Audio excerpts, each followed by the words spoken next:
Hi, everybody. Thanks for joining us. And thank you for joining me, Daniel. Oh, thanks for having me. It's great to be with you. We won't give you the backstory, but we're here. Yeah, present. We're I'm definitely here. I'm in the room. great.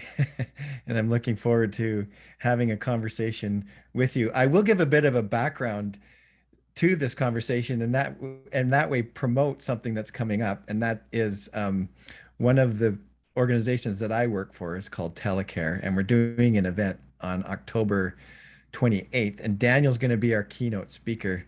But I thought it'd be great to talk to him ahead of time and also just get to know him a little bit better. And he agreed to have this conversation today. So here we are. Thanks for having me, Rod. It's great to see you again. And good to see you too. I'm wondering if we could just start with a bit of your own origin story. How did you end up at Sanctuary Mental Health Ministries? And then we'll dive into a little bit about and talk about what Sanctuary Mental Health Ministries is. So, Yeah, yeah, tell us a little bit more about yourself. yeah, happy to. So I'm originally from the UK, from the south of England on the south coast, very near to the city of Portsmouth. I used to lead a church there called Ferrum Community Church. And I was senior pastor there for 8 years. And towards the end of my time there, or probably even a couple of years before I officially left, I was experiencing, I guess, probably the early signs of burnout, but I didn't have any framework or understanding of what that really meant. But the only way I can describe it is I was emotionally deadened. The emotional capacity I once had or felt I naturally had was lacking. And eventually, by hook or by crook, mainly by God's grace, I was able to take an extended sabbatical. And I decided, my wife and I decided, with our then 2-year-old daughter, to come to Vancouver for me to do some study at Regent College, just some graduate study. So I came to Regent College, and as is often the story, you come for a year, stay for a lifetime. So we did come for a year. We actually did go back to England for 6 months, but we kind of sold up everything. We didn't have a lot, but we sold up what we had because we felt God wanted us to finish what we'd started in Vancouver. And we're still waiting to know when that finishes. But for now, we're delighted to be here. And my 1-year diploma turned into a master's, which I graduated in 2017. I started leading Sanctuary in the summer of 2016. So I've been there 5 years. So Sanctuary was already in existence. Yeah. So Sanctuary was about 5 years old when I took it over. Yeah. And it's funny because people ask, how did I come to Sanctuary? I was just discerning and looking for, I mean, I say a job, but I was looking for a vocation and a purpose, and I was seeking God for the future. And the first person I met at a networking event, which was kind of miraculous, because the day before I said to my wife, the day before I found out about the networking event, I said to my wife, my plan is I'm going to network Vancouver. Who do I need to meet? And the next day I got an invite from a friend for a networking event, which I'm like, oh, that seems pretty good timing. So I went along, and the first person I met at that event was a lady who told me about this Sanctuary job. And she said, I've just got a feeling this would be a good fit for you. And I'd never heard of Sanctuary. I didn't know anything about it. I didn't even know that non-profit was a proper job or vocation, because I'm from, maybe it isn't, but no, I was from small town England, and I didn't know anyone that worked for a non-profit and actually earned enough money to live. So anyway, I'm laughing because I can relate to that. I've had a couple jobs with nonprofits. So. Sure. Yeah. Sure. Yeah. So I applied back in 2016. It was a pretty lengthy process. I had about 5 interviews, but by the summer of 2016, the then board, which is pretty different now to today, they appointed me as Sanctuary's executive director. I changed my job role to CEO about 1.5 years ago when Sanctuary's work grew to a scale that we felt that was warranted. But Okay. yeah, I was the second director of Sanctuary. During that time, let's just go back a little bit. Like during that time at Regent, you came there, you were burnt out. If you don't mind talking about it, like was that sort of, did some restoration, for lack of a better term, happen during that time, or what? Just did you? What was your own recovery from burnout like? Yeah, no, that's a great question. I mean, I think it's still ongoing, to be honest. Occasionally there are Mm-hmm. moments where it rears its head.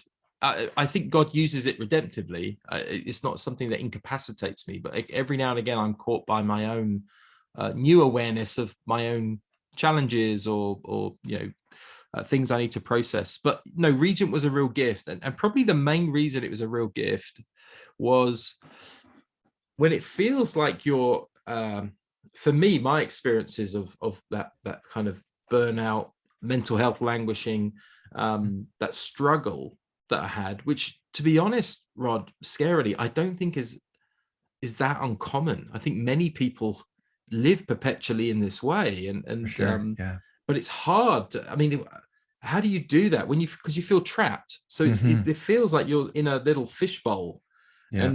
and you're stuck, and then coming away, like physically coming away, crossing an ocean Mm-hmm. and going into a space like Regent, which for me was like, it was such a gift. Like, I get to sit down and listen and talk to people about things that I don't really normally have the opportunity to talk about, and I get to genuinely grow, and I get to decide what I study, and Mm-hmm. that was just an incredible gift. And I think I was pretty reserved in my first year, and then I started working for Sanctuary during my second year. So it wasn't like I engaged as much as I could, but I engaged in a way that was really life-giving. Just meeting people from different places and different experiences, and actually that I finished my master's in 2017, and then I actually have just finished another master's. I did my THM and graduated just a couple of months ago, and I did that part-time while I worked because there were still things I wanted to explore and study. So Mm-hmm. graduate studies has been an incredible gift and very much part of my recovery, and I Mm-hmm. feel incredibly grateful and humbled that I've been able to do that. Mm-hmm. Yeah, it's been amazing.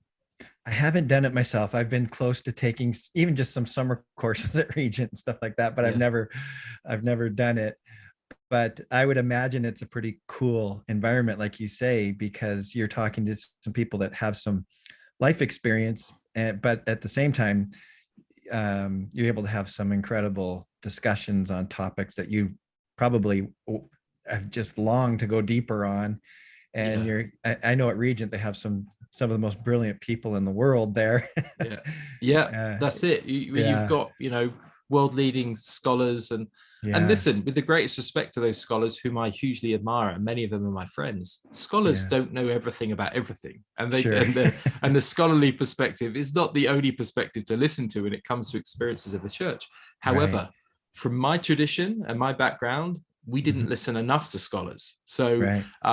I'd had a lot of the rest, and I was very grateful for this complete perspective shift that I got to Hmm. engage in that way. And I feel like the process of post-Regent study is about readdressing that balance between, framing our theology. I would be class myself as a practical theologian, as a philosophical theologian, in the right sense of that. It's about how does this land, and how does this impact our lives every day. I'm not interested in keeping God in an ivory tower where we can, marvel at these wonderful doctrines. I love doctrine, but Hmm. I'm more interested in what that looks like in with hands and feet on it, which obviously we see in the ministry of Jesus, and I'm kind of interested in the ministry of Jesus. I like that Anyway, too. I've always been a yeah, practical, I think more practical theologian, and even just going to university after a while, it kind of drove me nuts. Like just all this theory and not a whole lot of practice. So yeah, I was happy to Mm. get out of there and start working kind of in the Yeah. real world, right? Yeah, and Yeah. I mean, I'm from the church I used to lead is part of a sort of charismatic new church, and Hmm. one of my I would still class myself as a sort of a charismatic Christian, but I'd probably put myself at the conservative end, because I choose to live my life in a way that's pretty centrist. And I think I'm too conservative for liberals, and I'm too liberal for conservatives. And it's an intentional position. I don't like labeling myself that way. I'm doing that in a playful way. Generally, I'd say I'm like all of us, I'm trying to follow Christ, and I'm trying to live out the values of his kingdom, which cannot be pinned down by accreditations or scholars or charismatic new church. But my experience of the charismatic new church often was that we would, it's a Britishism, but we'd proverbially throw the baby out with the bathwater. We would denounce scholarly work, and of course that's kind of a funny thing to do, because we all benefit from the work of scholars. Like, if you're reading the Bible in English, you've benefited from lots of scholars working very hard to get it into English. So we need the scholarly, but we don't want to lose sight, as you're saying, of we want to make sure our scholarly thinking and work has hands and feet. Otherwise, what's the point? So still trying to work that one out and do that, but it's been a real gift. So looking at Sanctuary, I just want to read the statement here that's on your mission page, because I think this will help people understand what you do. It says, Sanctuary resources prepare communities of faith around the world to raise awareness, reduce stigma, support mental health, and promote well-being. So maybe you could just introduce us to Sanctuary and what you do. And what's really cool here is that it sounds pretty close to I can see a real partnership here or whatever with telecare that we talked about off the top, because telecare is a crisis line and help and supporting and helping people who deal with mental health issues all the time. So anyways, just introduce us to Sanctuary. So Sanctuary is about 10 years old. It was founded in Vancouver. And our founding director, it was actually founded by two women who are both now in ministry. The Reverend Dr. Sharon Smith, Reverend Dr. Sharon Smith, who is my predecessor. She was the founding director, and the Reverend Carolyn Penhale.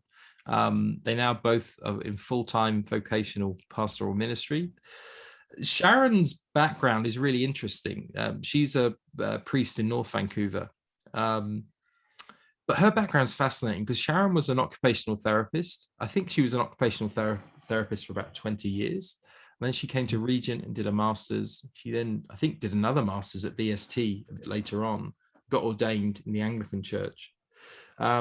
She also did a PhD at UBC, and her research focused on the intersection of schizophrenia and spirituality.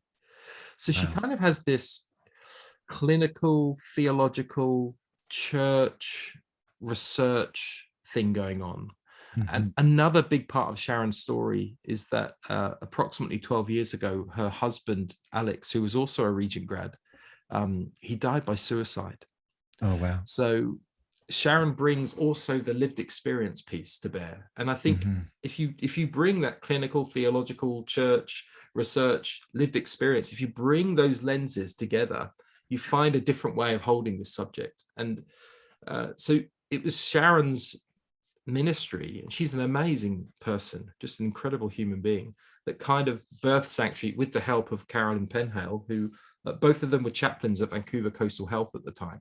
And their work with churches found that basically across the board, churches were saying, we need help to know how to handle this mental health stuff. We're not quite sure what to do with it. It's a scary subject. It's a subject we feel unprepared for. And it's a subject that is so prescient and like pressing. It's right here and it's on our doorstep. We weren't prepared for this in seminary. No one's talked to us about this. So Sanctuary was born as a local nonprofit that started delivering in-person workshops, seminars, and sermons to churches in and around the Lower Mainland. And increasingly, when I joined, Sanctuary is beginning to get requests from further afield across Canada. And so the board hired me with a vision to scaling Sanctuary, making it a national organization. And in my interview, I said to them, no, if we can take it nationally, my feeling is, why wouldn't we take it internationally? Because if you haven't noticed, Canada's a pretty big place. So if you can serve churches in Toronto or Halifax or, Yellowknife, if you can do that, then you can do that in London or Melbourne. So that's what we've done. We've really taken Sanctuary's amazing work that we learned through the first 5 years. What are the kind of messages that churches need to engage with? What are the helpful core messages that churches really respond well to, in order to build a framework and a language and a way of holding this subject? And what we did in 2018 was we packaged that into like a mental health alpha course, just an 8-session plug and play course that anyone anywhere can use. Okay. And so in October 2018, we launched that course as a small local organization with like 3 part-time staff and a few volunteers. And what we find today, less than 3 years later, is that we're an international organization. We've had downloads in 55 countries. We have a charity in the UK. We're setting up a charity in the US. We have nearly 20 staff. And the work and the people we're getting to talk with and the levels of influence we're getting to have is just growing very quickly. And I mean, I've seen a huge shift in the mental health conversation in the church in my 5 years here. I've seen a very definite shift. And the COVID pandemic has only sped that up. So tragically, it feels like we were made for this time. I wished we weren't, but for such a time as this, I think Sanctuary's work exists. Cool. Just putting on my marketing hat, I'm always thinking, what's the problem that you are addressing? So, and how big is the problem? So maybe you could expound on that a little bit, like what exactly, how big is the problem, and how are you addressing it? That's great. Well, there's a few ways I can interpret that question, but the first way I'd interpret it is, how big is the problem? Well, this is all the research and all my own experience, and I'm sure yours too, says that mental health is, it probably is one of the biggest sources of pain at the moment for people in the world, in terms of understanding. The official stats would say 1 in 4 people in the next year will have a mental health crisis, although that's pre-COVID research. And that's it suggests that only 1 in 4 people are able to acknowledge or willing to acknowledge that they're experiencing a challenge. So, and like depression levels are at an all-time high, and that kind of thing too. Yeah. And there is research that exists. They've done in Canada during COVID that demonstrates that literally, times 4 for anxiety during COVID, and it's pretty startling to see the big increases. So it's a major problem for everyone, and faith communities are not immune to that. If anything, some local research, which was never published, demonstrated that you're slightly more likely to be suffering from a mental health challenge if you are part of a church than not, which is a funny way of putting it, but I say that half facetiously. I mean, I stand by that study, but I think it could be that for 2 reasons. It could be for many reasons, but 2 I can think of is that, number 1, people turn to the church at a point of crisis and look for help, which I think is true, and that's the way it should be. Right. And the other is that sometimes churches are not well prepared to support people's mental health because of various unhelpful ways of framing it. And some of those ways aren't obvious to churches. It's well-meaning people, but very often, like the churches that seem to be doing well in this subject, many of them would have what I would class as an overly medicalized vision of a person. They would have a view that says, oh, you're experiencing a mental health problem, see a doctor, which is really good. And that's the first step I would suggest anyone does. See a doctor, get diagnosed, and then go through the medical system to get your problems fixed, and then you can integrate, and that's where that it seems good on the surface, which isn't to say that people shouldn't get medical help, that they shouldn't have clinical support, that they shouldn't see a therapist. We believe in all those things. But if a church, even without knowing it or inadvertently, communicates that necessary process in a way of absolving their responsibility from offering support, then I think we have a problem, because the church has so much to offer people in the midst of their recovery, in the midst and can be of, part of a holistic approach, right? yeah, it's Yeah. the church's role, in my opinion, is just as important as the role of doctors and therapists. And I believe their roles are incredibly important. I'm really saying the church is being called up to something more, which can feel funny for if, depending on your faith tradition. Some churches get nervous because they go, oh, well, you're letting the doctors and these people in, and what if they lead people astray? And I'm going, no, I'm not calling you down, I'm calling you up. I'm saying people need that support, but they also need people who will offer prayer and encouragement and friendship, and just to not stigmatize or judge people or tell them there's something wrong with their faith, whether implicitly or explicitly, but to just be that faithful presence, that Jesus presence that walks with people and says, your pain and your situation and your diagnosis doesn't scare me, and it doesn't cause me to diminish your innate value and worth as a human being made in God's image. But that is a powerful message that the church is primed and ready to tell the world. And I think that's why I'm so enthusiastic about the opportunity that the church has in the world to be that prophetic voice of hope to all people, whether they're people suffering in their congregations or people in their communities. We need to equip the church with a framework and a language to understand and to know what to say and what not to say, and to destigmatize. And that's where the Sanctuary course comes in, really. So, yeah, I mean, we know kind of what doctors can do. They can prescribe medicine, people can go to therapy, all of that kind of stuff. What are you telling churches to, or what are you training churches to do? So the Sanctuary course is a great resource that walks churches through a kind of it builds a conversation. It starts a conversation around how do we hold this subject. So it talks about mental health, mental illness, stigma, the recovery journey, the role of community, self-care. How do we theologically frame self-care?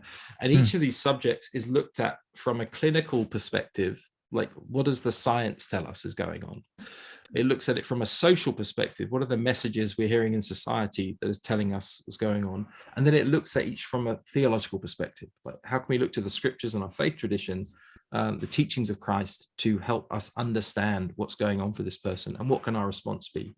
So I think what the Sanctuary course really does in its essence, as well as endorsing the need for holistic care and support, is it equips a congregation to not feel scared of this subject, and it equips a conversation with the framework, like okay, I understand what this thing is now, and it gives the language, because much of our language, one of our ambassadors is a world-renowned practical theologian called Professor John Swinton, and he talks about how our language creates realities, and that subject alone in the context of mental health is so important, because, to give you a few examples, our language is so stigmatized and we don't even know it.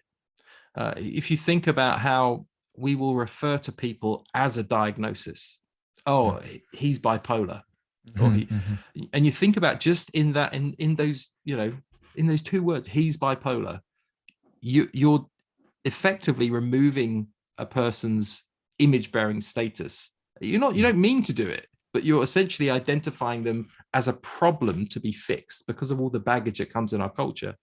And I would suggest someone who's experiencing bipolar disorder is so not a problem to be fixed. This is a person to be understood and supported, and there is so much we can learn from people's experiences in the midst of bipolar disorder, among many others. So I think there's one example there, like helping churches to reframe and think theologically about the language they use.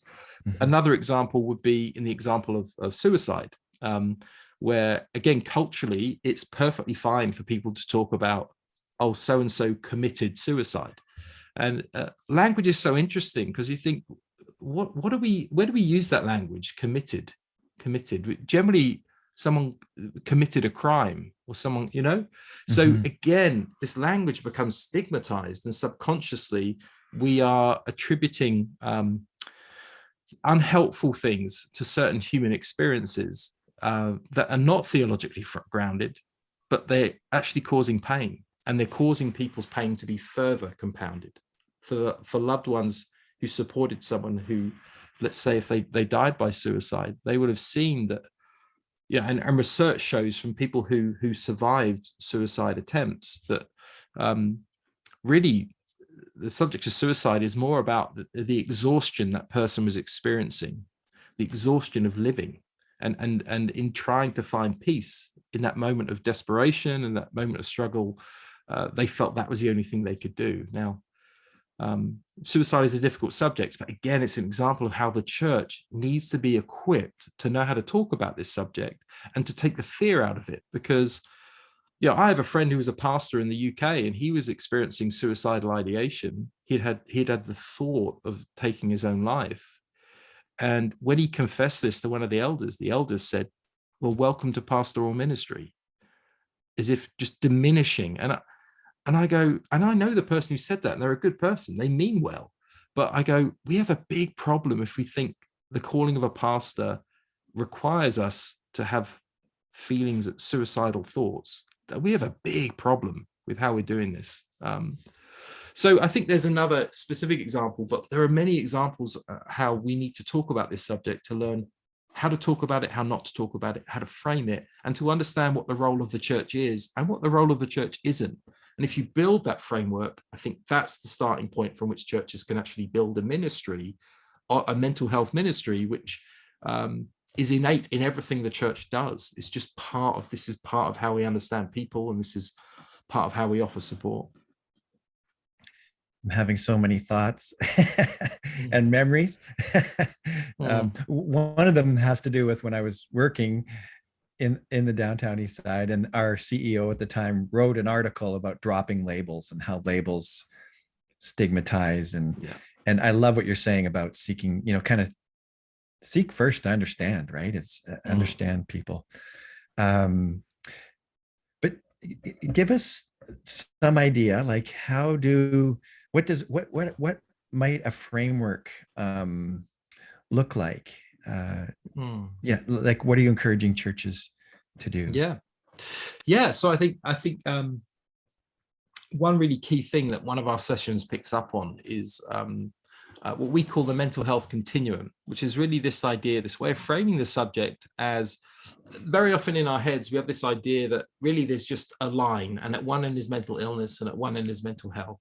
And where you fall on that line, I don't know, depends on your tradition and your background and your level of education, or your willingness to learn about this subject. But generally some people would say, well, it's just the luck of the draw, whether you have mental illness or not. Some people would say, there are some churches and faith traditions that would say this is all about spiritual oppression.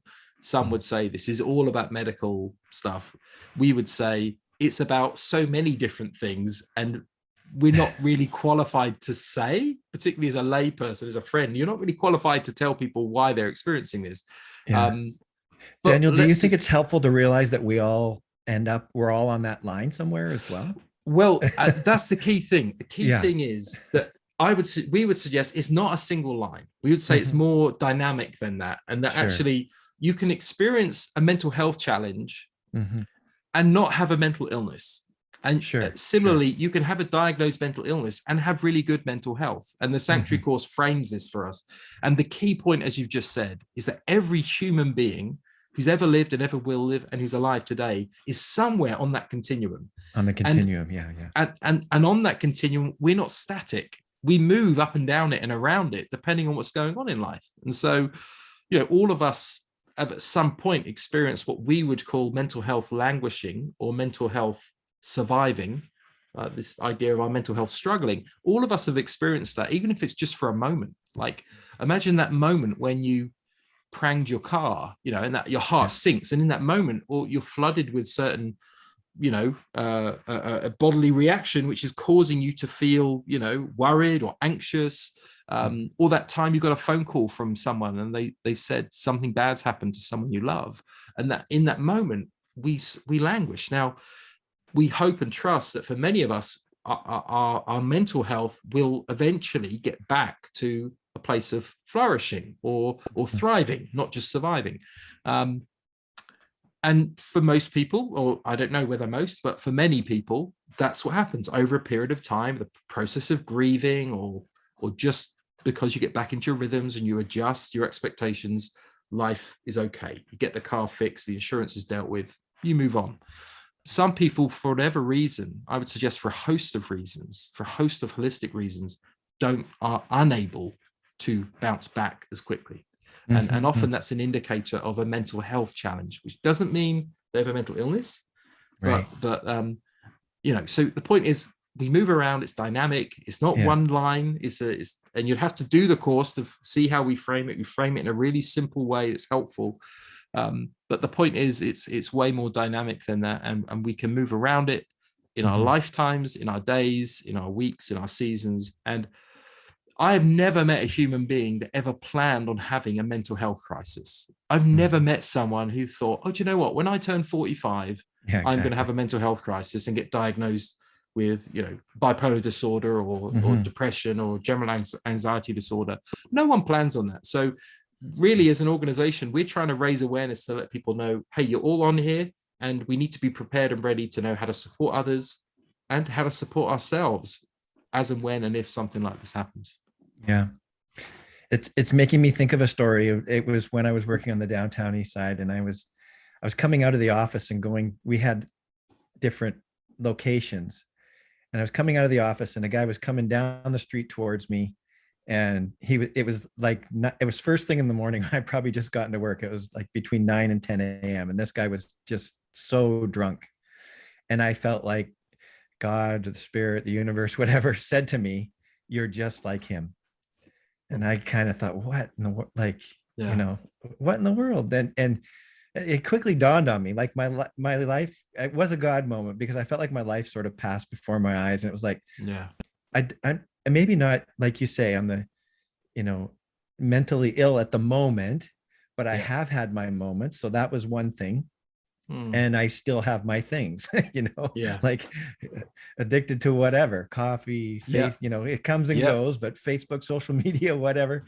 I have my things too. I just happen to not be drunk at 9 o'clock in the morning. And I haven't gone through, maybe I haven't experienced the trauma that this particular person has experienced. And that has maybe led to where he is today or whatever. But it was quite a moment. Like, it helped me to relate and have compassion and not be judgmental and all of those things, to realize that, like you say, I'm somewhere in that continuum too. Yeah. Well, and I think that's an amazing point you raised there, because a couple of years ago, I was speaking at an event somewhere east, and a pastor was driving me to the airport so I could come back to Vancouver.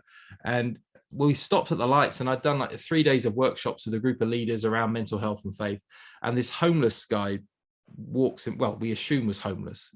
He possibly was, walked past the car, and he was asking for money. And I turned to this young pastor next to me and I said, do you know what the only difference between that guy and me is? And he thought it was like possibly a trick question. I said, I'm convinced the only thing that's different between us is relationships. Because if I got to a place that he has got to, I would have enough people around me to offer me the support I need for me to get well again. And that comes down to my socioeconomic background, my ability to relate to others and influence and connect with others. I have enough family and friends that would ensure that I and my family didn't end up on the streets, and because they love me and they care for me. Now, why does this guy not have that?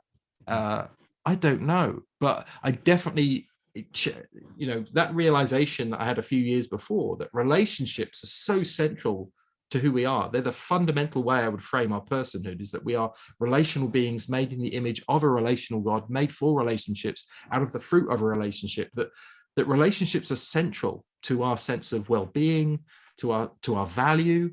And yet we live in a culture that wants to turn our value to what we can produce and what we can do and how we can perform, which ultimately means that our culture values health and wealth over anything else. If you're healthy and wealthy, you're succeeding.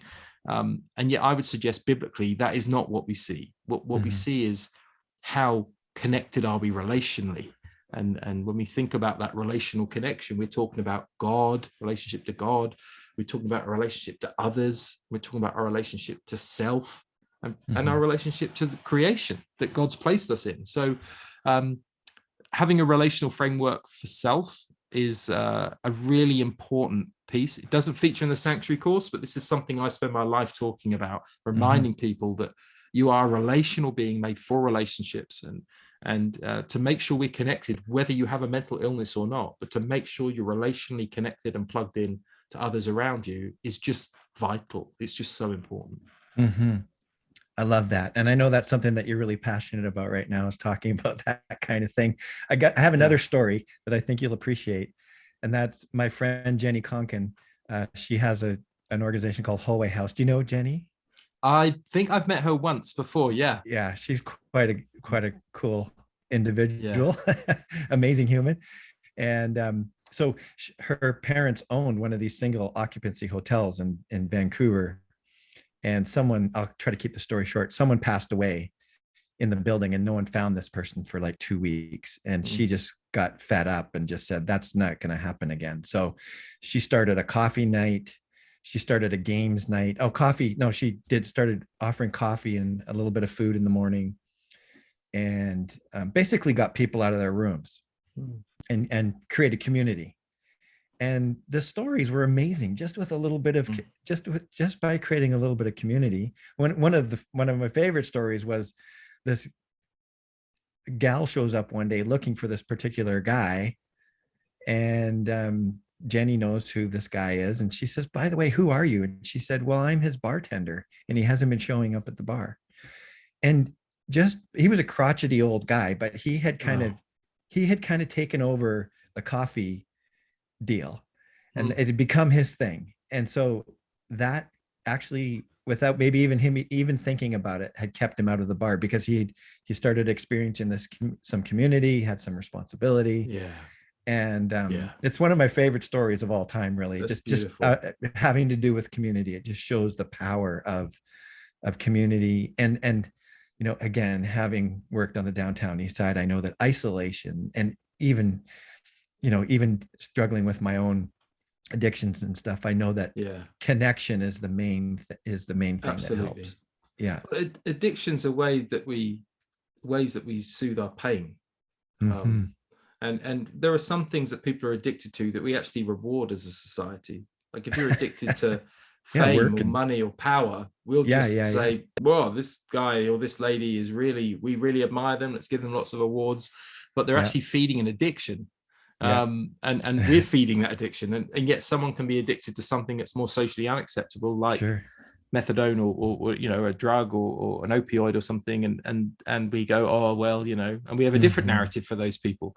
So I it's more nuanced than that, but I still stand by the fact that as you've already said, we're all addicted, pretty much all addicted to something. We need to keep analyzing what is at the root of that. Why am I, and I do think to be seen and connected to and loved, and that's the message of the gospel, right? That we're seen as we are, and that God enters in and says, come to me, I will receive you. I've made a way for you to be seen as you are. And all I have towards you is love, a loving embrace that will welcome you into eternity with me. I mean, this is a good news message, and yet sadly the good news is not quite communicated in a way that sounds good. Our culture puts hooks into it, and so we worry, are we not enough?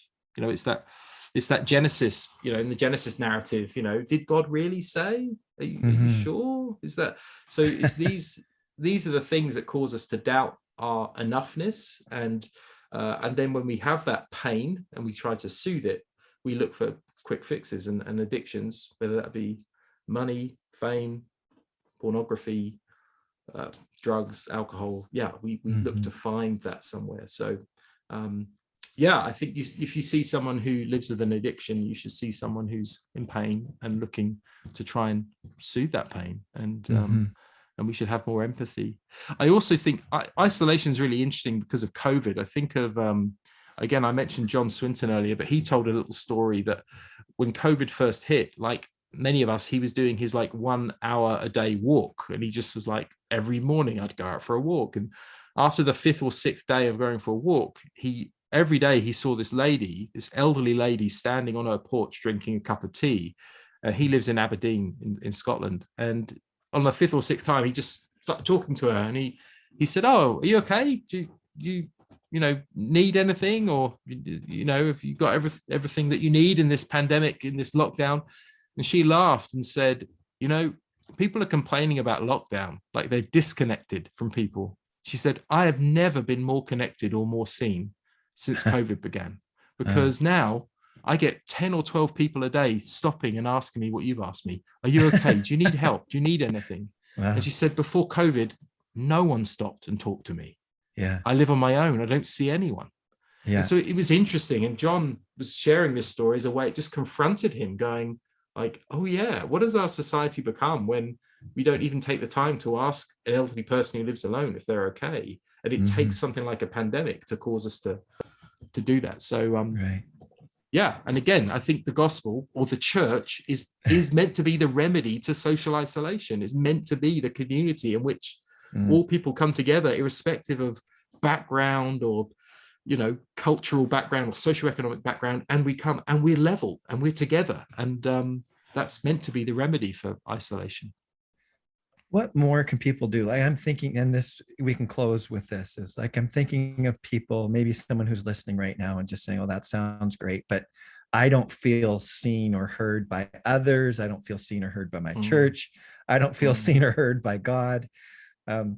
Maybe I just want you to take it away, preach if you want to, but what do you say to people that feel isolated and unseen?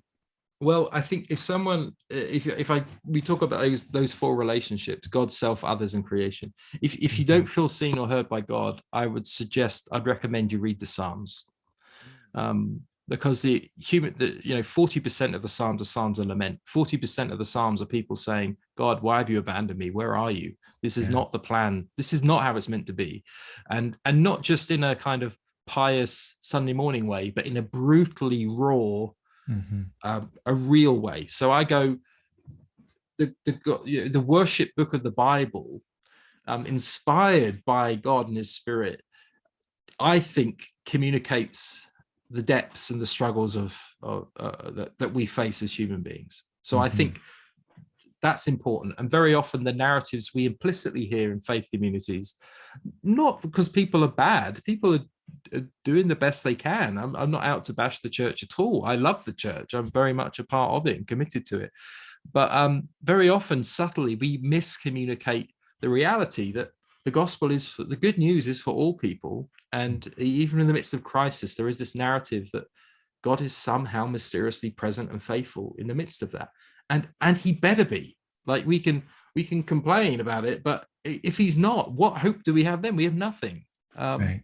We have nothing. For my good friend who died just last week, when I was at her funeral on Thursday with her young family, and she was desperate to be here, to be there for her 9-year-old daughter.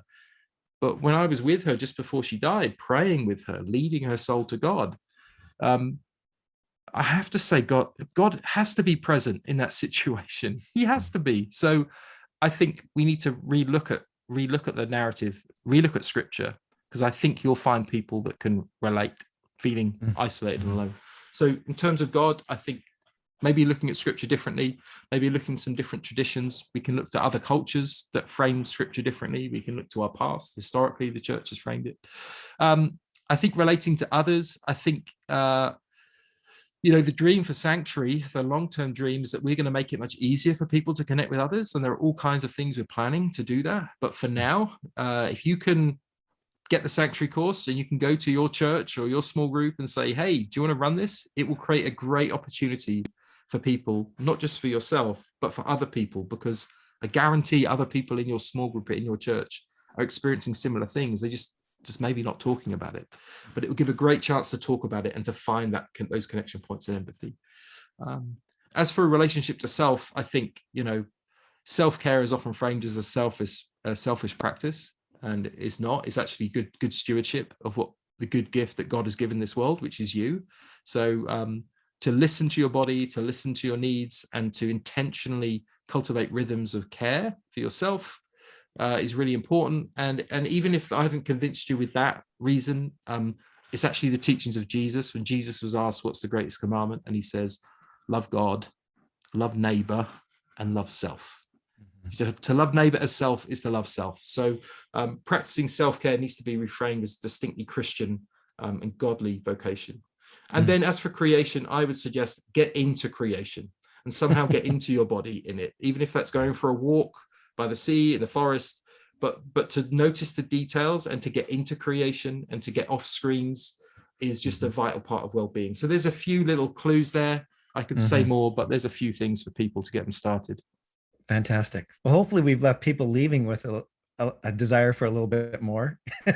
Hopefully. Promote our October 28th event again. If you want to hear Daniel's talk, you're going to talk almost specifically on this subject, right? Yeah, I'm just going to repeat myself. And connect. But you're going to go deeper, and I'll go deeper.